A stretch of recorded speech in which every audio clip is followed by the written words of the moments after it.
In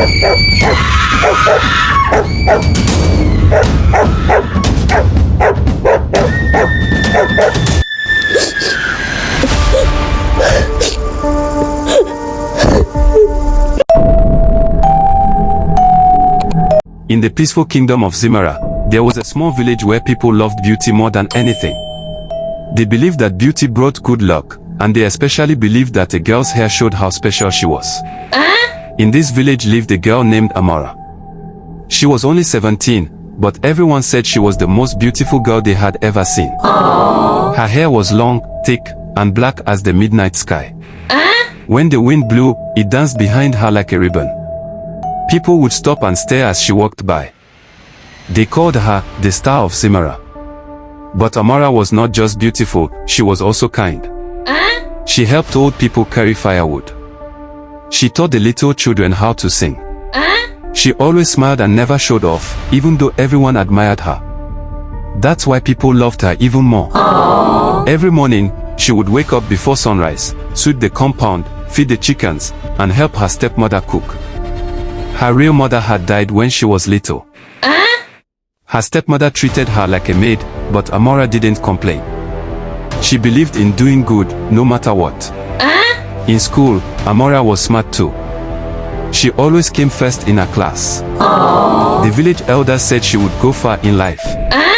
Some said she might even marry a prince. One day, a royal message came from the capital. The prince of Zimira is searching for a bride. He will visit the villages to find a girl who is beautiful, graceful, and wise. The whole village became excited.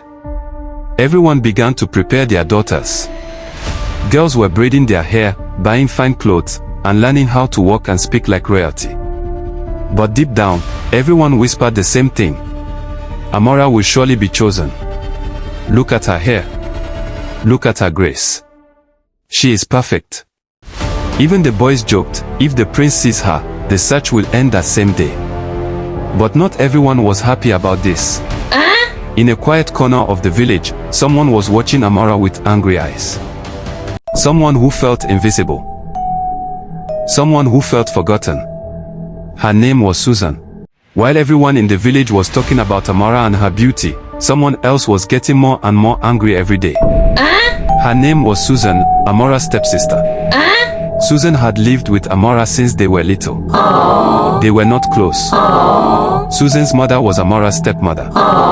She always treated Susan better than Amara, but still, people only talked about Amara.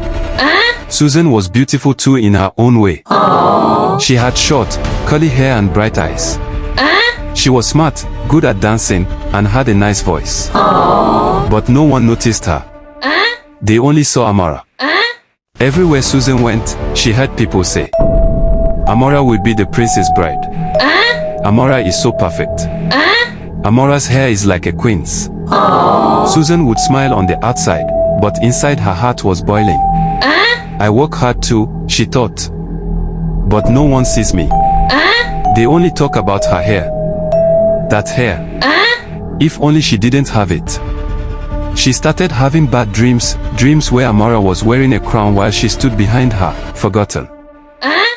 One day, Susan told her mother, why do they only love Amara? I want them to look at me for once. Her mother said nothing at first. Then she looked Susan in the eyes and said something strange. If Amara had no hair, do you think the prince would still want her? Susan was shocked. What do you mean? She asked. Her mother leaned in close and whispered, do what must be done. You're the one who deserves the crown. That night, Susan couldn't sleep. Her mother had left an old pair of scissors on the table. Susan stared at them for a long time. No one will know, she whispered. She walked quietly into Amara's room. The moonlight came through the window. Amara was sleeping peacefully, her long, black hair spread over the pillow like a river. Susan's hands were shaking. Snip. One piece of hair fell to the floor. Snip. Snip. More hair. More pieces. Amara opened her eyes and screamed. Susan. What are you doing? But it was too late. All of Amara's hair was gone. And Susan. she ran back into the shadows. Her heart was racing. Her plan had just begun. Amara cried all night.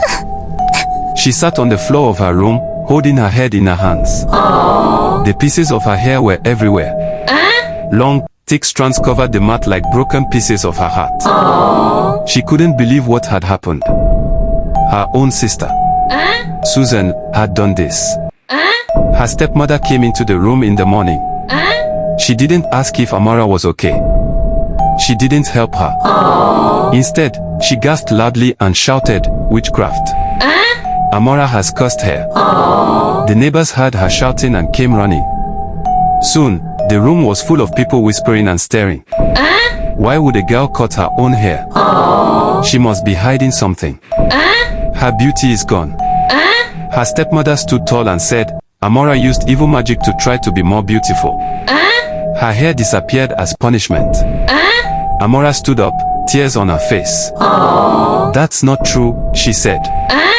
Susan cut my hair. Ask her. But Susan came in and shook her head sadly. I didn't touch her, she said sweetly. She woke up like that. The people believed Susan. Why? Because Amara no longer looked like the girl they admired. Her beauty, her hair, was gone. They thought she must have done something wrong. The village elders came to the house. They looked at Amara and said, "You are not welcome here anymore. You bring shame." Amara's heart broke. She was given only one cloth to wrap around her head, and a small bag of food. The same people who once called her the Star of Zimira now looked away when she walked past. As she walked out of the village gate, Amara turned around one last time. She saw Susan smiling in the crowd. The smile was small, but it was real. Amara understood then. This was not just about hair. It was about jealousy. It was about power. She stepped into the forest. Alone. Ashamed. But something inside her whispered, this is not the end of your story.